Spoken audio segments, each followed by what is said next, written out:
If you've ever been the family scapegoat who everyone underestimated, hit that like button and subscribe right now. You're not going to want to miss what happened next. My name is Elena Rodriguez, and for 28 years, I'd been the disappointment of the Rodriguez family. Not because I'd failed at anything, but because I hadn't succeeded in the ways my family understood. My brother Marcus was the golden child. Graduated from business school, married Amanda who came from old money, worked at our father's commercial real estate firm.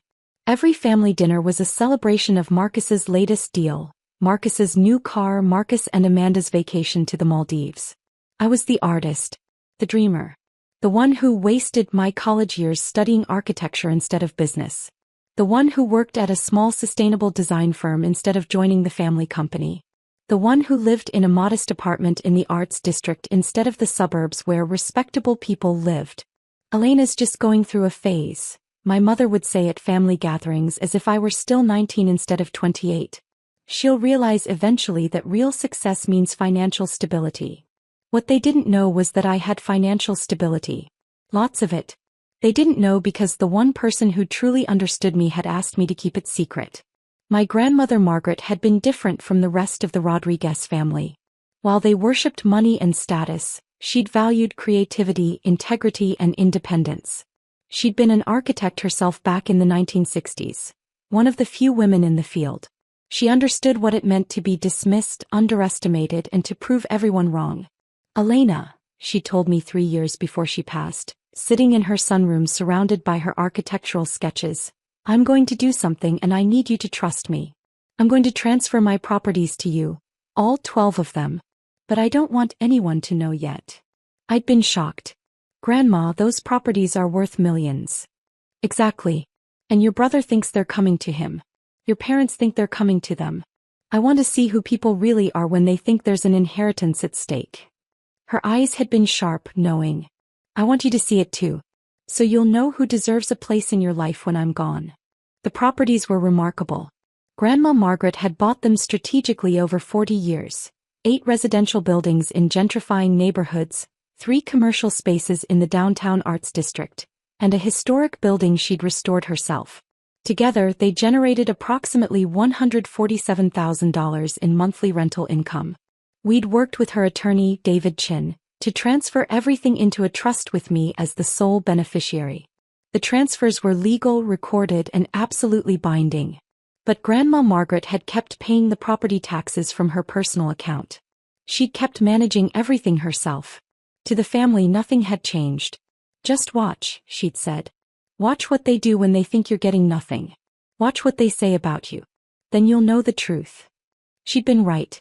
The moment Grandma Margaret died, the mask came off. At her funeral, before her body was even in the ground, Marcus had pulled me aside in the church parking lot. Just so you know, Elena, the properties are going to be managed professionally now. By me. Dad and I have already discussed converting some to luxury condos. We'll finally make them profitable. They're already profitable, I'd said quietly. He'd laughed. Barely. Grandma was too sentimental, renting to artists and non-profits at below market rates. That's going to change. I'd said nothing. Just like Grandma Margaret had taught me, watch and document. Over the next 3 months I watched plenty. I watched Marcus hire an expensive property appraiser and start planning renovations before the will was even read. I watched him tell tenants, people who'd lived in those buildings for decades, that their rents would be doubling. I watched him schedule meetings with developers about tearing down the historic building that Grandma Margaret had spent 10 years restoring. I watched my parents nod along with everything, talking about their share of the inheritance, planning their retirement to Scottsdale. I watched Amanda post on social media about finally getting what we deserve, and waiting for deadweight to get cleared away. And I watched them talk about me. Elena's just going to have to accept that she's not getting anything, my mother said at a family dinner I wasn't invited to, but my cousin Maria recorded for me. Margaret was generous to include her in the will at all. She'll probably get some jewelry or books.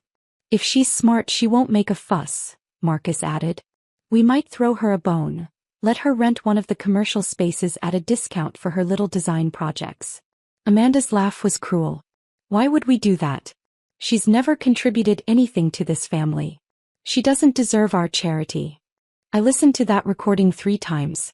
Each time Grandma Margaret's words echoed in my mind, "Now you know the truth." But I wasn't just watching. I was building.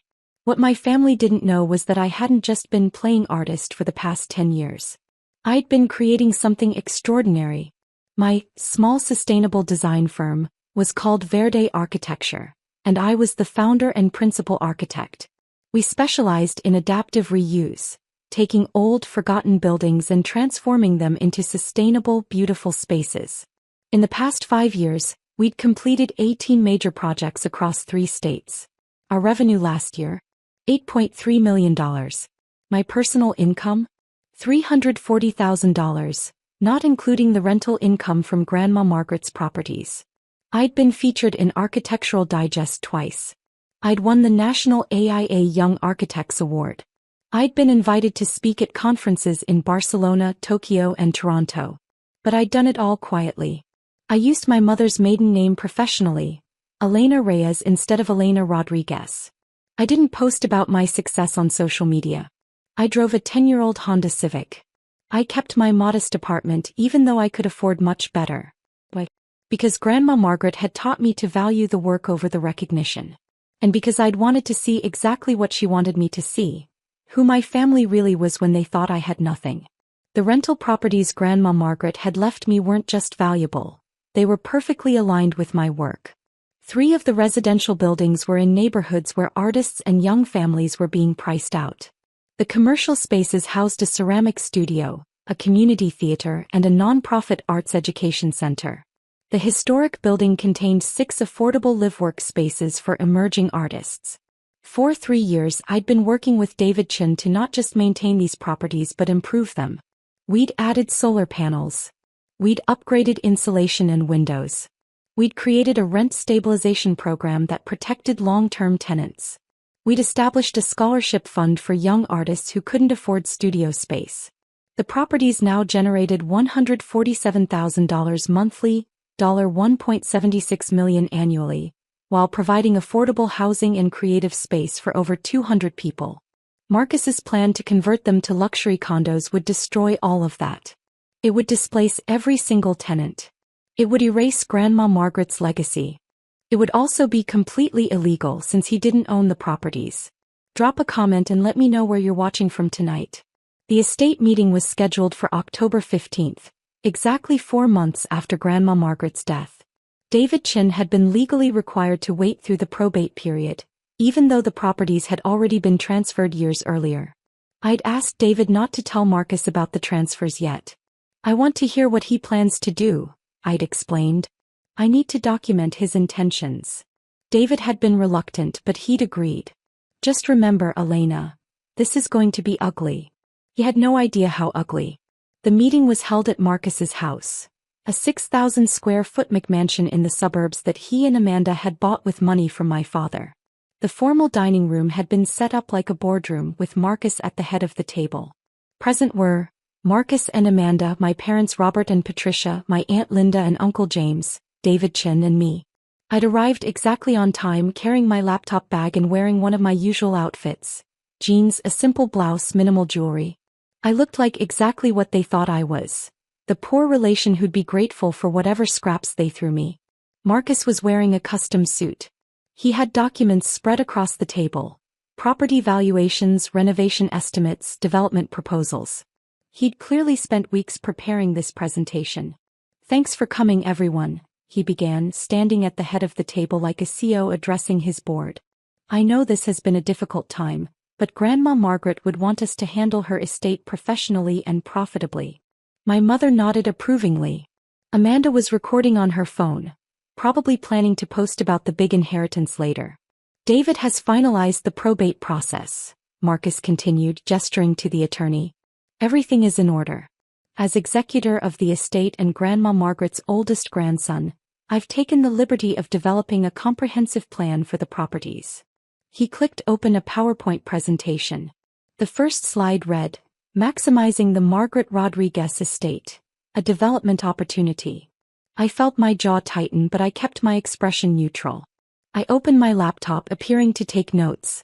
Actually, I was recording everything, audio and video, through a discrete camera in my laptop bag. Marcus walked through his plan. Convert 8 residential buildings to luxury condos. Evict all current tenants. Sell the commercial spaces to a developer who wanted to build a boutique hotel. Demolish the historic building and sell the land. Projected profit, $43 million. Of course, Marcus said, smiling around the table. This will be split among the family members named in the will.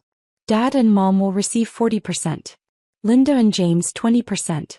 I'll retain 30% as executor and project manager and... He paused, looking at me with something between pity and contempt. Elena, Grandma left you her jewelry collection and her architectural books. We've had them appraised at approximately $15,000. You'll receive that in cash, since we assumed you wouldn't have space for the physical items in your apartment. The room was silent. Everyone was watching me, waiting to see if I'd cry or protest or beg for more. I smiled and closed my laptop. That's very generous, I said quietly. Can I ask a question? Marcus looked surprised that I wasn't fighting. Of course. These tenants you're planning to evict, have you notified them yet? No, but we'll begin the process next week. 60 days notice, everything legal. And the historic building, you're planning to demolish it? It's not profitable, Elena.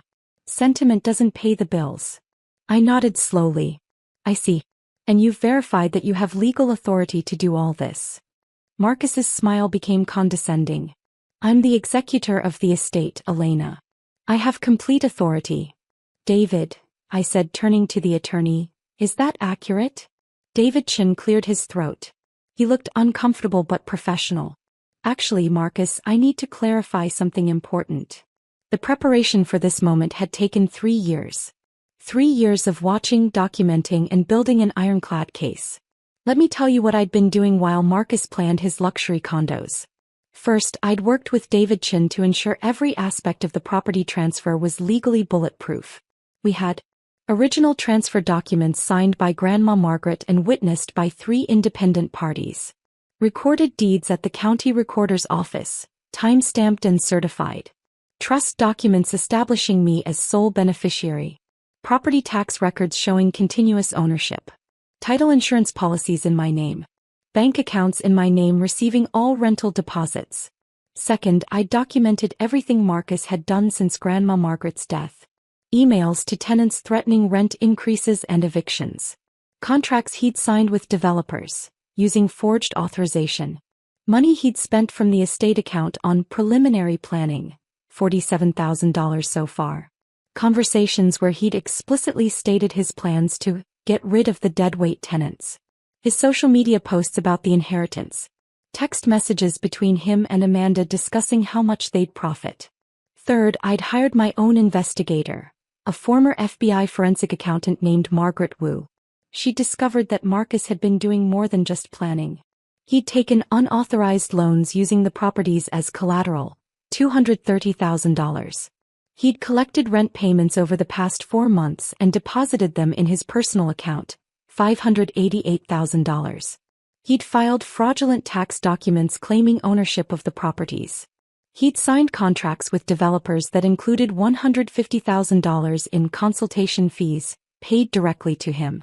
Total amount Marcus had stolen or committed to spending, $1,015,000. All of this was documented in a 147-page investigative report with bank statements, forged documents, and email evidence. Margaret Wu had also identified potential federal charges: wire fraud, identity theft, and filing false tax documents. Fourth, I'd protected the tenants. I'd quietly visited each property, introduced myself as the actual owner, and assured them their leases were safe. I'd had David Chin send formal letters guaranteeing their tenancy rights. Several tenants, including the nonprofit director and a retired couple who'd lived in one building for 30 years, had provided sworn affidavits about Marcus's threats. Finally, I'd prepared for the emotional impact. I'd worked with my therapist to ensure I could stay calm during the confrontation. I'd practiced my statements. I'd anticipated every possible response and prepared for it. Grandma Margaret had taught me that revenge wasn't about anger. It was about precision. Hit that subscribe button if you've ever had to set boundaries with toxic family, because what happened next changed everything. David Chen's throat-clearing silenced the room. Marcus, he said carefully, You are the executor of Margaret Rodriguez's will. That's correct. But that role doesn't give you authority over these properties. Marcus frowned. What are you talking about? The properties are the primary asset of the estate. No, David said, opening his briefcase. They're not. He pulled out a folder and slid it across the table. These properties were transferred out of Margaret Rodriguez's estate 3 years ago. The transfers were legal, recorded, and irrevocable. They are not part of the probate process. Marcus grabbed the folder, Amanda leaning over his shoulder. I watched the color drain from his face as he flipped through page after page of transfer documents, recorded deeds and trust papers. This is... He sputtered. This can't be legal. She didn't have the mental capacity. She absolutely did, David interrupted.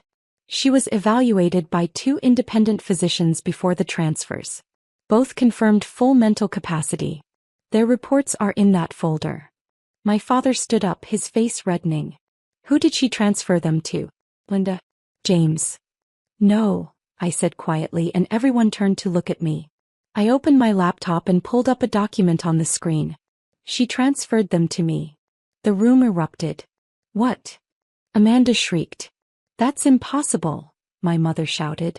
Marcus was shaking his head violently. No, this is fraud. You manipulated her. I did nothing of the sort, I said calmly. I pulled a USB drive from my bag and handed it to David, who plugged it into the TV mounted on the wall. The screen filled with a video, Grandma Margaret, sitting in David Chen's office, clearly alert and healthy. Her voice filled the room.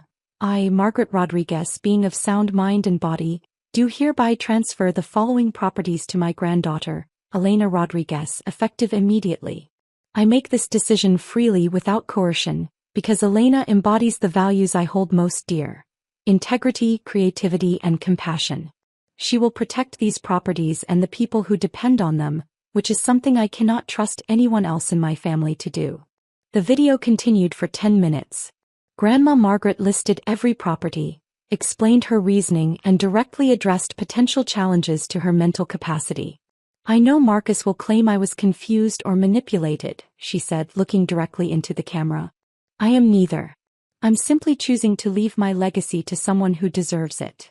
When the video ended, the room was silent except for my mother's sobbing. Then Marcus exploded. This is bullshit.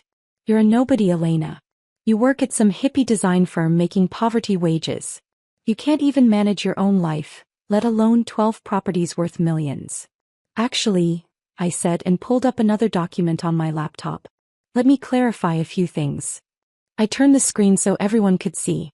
It showed the Verde Architecture website, with my photo prominently displayed as founder and principal architect. I don't work at a design firm. I own one. Verde Architecture generated $8.3 million in revenue last year. I personally earned $340,000, not including the $1.76 million annual income from Grandma Margaret's properties. My mother's mouth fell open. I clicked to the next slide, a photo of me receiving the AIA Young Architects Award. I've won multiple national awards for my work in sustainable architecture. I've been featured in Architectural Digest, Dwell, and Architect magazine. I've spoken at international conferences. I paused. I used my mother's maiden name professionally so none of you would know. I wanted to build something without your interference or your demands for money. Amanda was backing away from the table, her hand over her mouth. But I wasn't done. Now, Marcus, let's talk about what you've been doing for the past 4 months. I pulled out a second folder, the one Margaret Wu had prepared. You've collected $588,000 in rent from properties you don't own and deposited it in your personal account. That's theft. I slid a bank statement across the table highlighting the deposits. You've taken out $230,000 in unauthorized loans using these properties as collateral. That's fraud. Another document. Marcus's hands were shaking as he looked at it.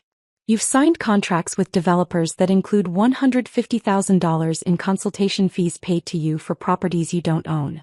That's embezzlement and wire fraud. I looked at him steadily. You've stolen or committed to spending $1,015,000 of my money. The money was deposited into your accounts, which means there's a clear electronic trail. Federal investigators are very interested in cases involving wire fraud and identity theft. I didn't know. Marcus shouted. I thought the properties were mine. I thought. You thought wrong, I said. And even if you had owned them, collecting rent before probate was complete would still be illegal. You knew that. You chose to do it anyway. My father found his voice. Elena, surely we can work this out as a family. No, I said simply. We can't. Because here's what else I have. I pulled up the recordings, audio files of Marcus's conversations with tenants, threatening evictions. Emails to developers planning demolition. Text messages to Amanda about finally getting rid of the family's dead weight. I have documentation of every threat you made to my tenants. Every illegal contract you signed. Every dollar you stole. I looked around the table. All of you were planning to profit from displacing 200 people from their homes. Artists. Families. A non-profit that provides free art classes to underprivileged children. You were going to destroy all of that for money. My mother tried a different approach, her voice breaking. Elena, honey, we're family. No, I said, and my voice was harder now. Family doesn't treat each other the way you've treated me for 28 years. Family doesn't call each other deadweight. Family doesn't laugh about throwing bones to the family failure. I played the recording from the dinner I hadn't been invited to. My mother's voice filled the room. Elena's just going to have to accept that she's not getting anything. Amanda's voice. She's never contributed anything to this family. She doesn't deserve our charity. I watched my mother's face crumble as she heard her own words played back. This is who you are, I said quietly. This is who you've always been. Grandma Margaret knew it. That's why she gave everything to me. Not because I manipulated her, but because she trusted me to do what she would have done. Protect the people who need protecting. At that moment there was a knock on the door. David Chin stood. That will be the federal agents. Marcus, I should inform you that the U.S. Attorney's Office has been investigating your financial activities for the past 6 weeks. Elena provided them with the evidence. 2 FBI agents entered, badges displayed. Behind them were 2 SEC investigators. Marcus Rodriguez, the lead FBI agent said. You're under arrest for wire fraud, identity theft, and filing false tax documents. You have the right to remain in silence. Amanda started screaming. My mother collapsed into her chair. My father just stared at me, shock and disbelief on his face. As they handcuffed Marcus, he looked at me with pure hatred. You destroyed me, he hissed. No, I said. You destroyed yourself. You just assumed I'd never fight back. The agents led Marcus out. Amanda ran after them, sobbing. The room fell into chaos. My mother crying, my father shouting at David Chin, my aunt and uncle sitting in stunned silence. I calmly packed my laptop into my bag. Elena, my father said, his voice dangerous. You're making a mistake. We're still your family. You can't just. I can, I said. And I am. You're all removed from my life, effective immediately. Don't contact me. Don't come to my home. Don't try to explain or apologize. We're done. You'll regret this, my mother screamed through her tears. You'll be alone. I paused at the door and looked back at her. I'm not alone, Mom. I have people who love and respect me. I have business partners who believe in me. I have tenants who sent me cards thanking me for protecting their homes. I have colleagues who value my work. I have friends who've been documenting your behavior for years. I smiled. What I don't have is family who treats me like garbage while expecting me to be grateful for it. You're heartless. Amanda shouted from the doorway. Marcus made one mistake. One mistake. I pulled out my phone and showed her Margaret Wu's report. Page 47 details how Marcus has been embezzling from the family business for 3 years. Page 73 shows his gambling debts totaling $340,000. Page 89 documents his affair with his secretary, which you might want to read. Amanda's face went white. She snatched the phone, scrolling frantically through the report. I took my phone back. The affair details are on pages 89 through 104. There are photos. I'll email you the full report. I walked out, leaving Amanda standing frozen in the doorway. Behind me, I could hear my mother wailing, my father shouting, and Amanda demanding answers from the FBI agents about Marcus's other crimes. I got in my Honda Civic and drove away. I didn't look back. The consequences for my family came swiftly and completely. Within 24 hours, Marcus was denied bail due to flight risk. The $230,000 in unauthorized loans came due immediately, and his bank accounts were frozen by federal order. His credit cards were declined. Amanda tried to withdraw money from their joint accounts and discovered they were empty. Marcus had gambled most of it away. The story broke in the local news. Local businessman arrested for million-dollar fraud scheme. The article detailed how Marcus had attempted to steal properties from his sister and had embezzled from his own family's company. Within 48 hours, my father's commercial real estate firm fired Marcus permanently and hired a forensic accountant to audit the books. They discovered Marcus had been skimming $15,000 monthly for 3 years, an additional $540,000 in theft. Amanda filed for divorce, citing the affair and financial deception. She moved back to her parents' house. Several of Marcus's victims, including tenants he'd threatened, filed a class action lawsuit against him seeking damages for emotional distress and attempted illegal eviction. Within 1 week, the bank foreclosed on Marcus and Amanda's McMansion. The mortgage was $890,000, and they'd used it as collateral for Marcus's fraudulent loans.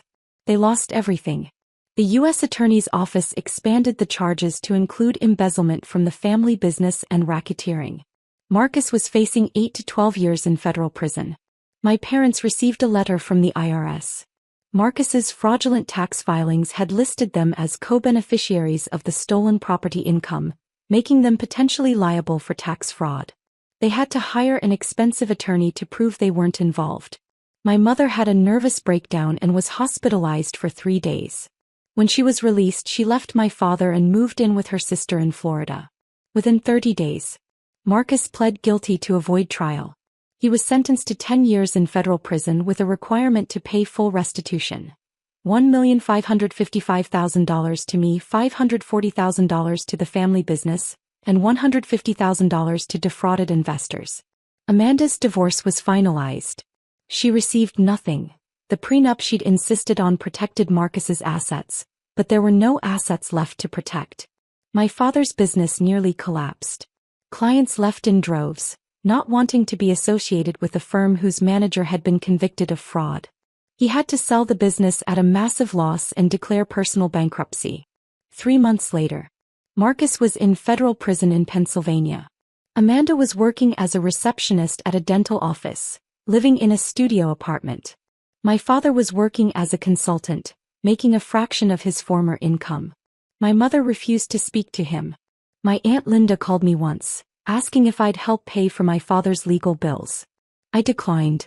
6 months later, I received a letter from Marcus in prison. It was 6 pages of excuses, blame, and eventual pleading. He claimed he'd been under financial pressure, that Amanda had expensive taste, that Dad had put too much pressure on him to succeed, that I should forgive him because we were blood. I threw it away without finishing it. While my family's world collapsed, mine flourished. I maintained Grandma Margaret's properties exactly as she would have wanted. I kept the affordable rents. I improved the buildings with sustainable upgrades. I started a grant program offering free studio space to emerging artists for their first 2 years. The historic building that Marcus wanted to demolish?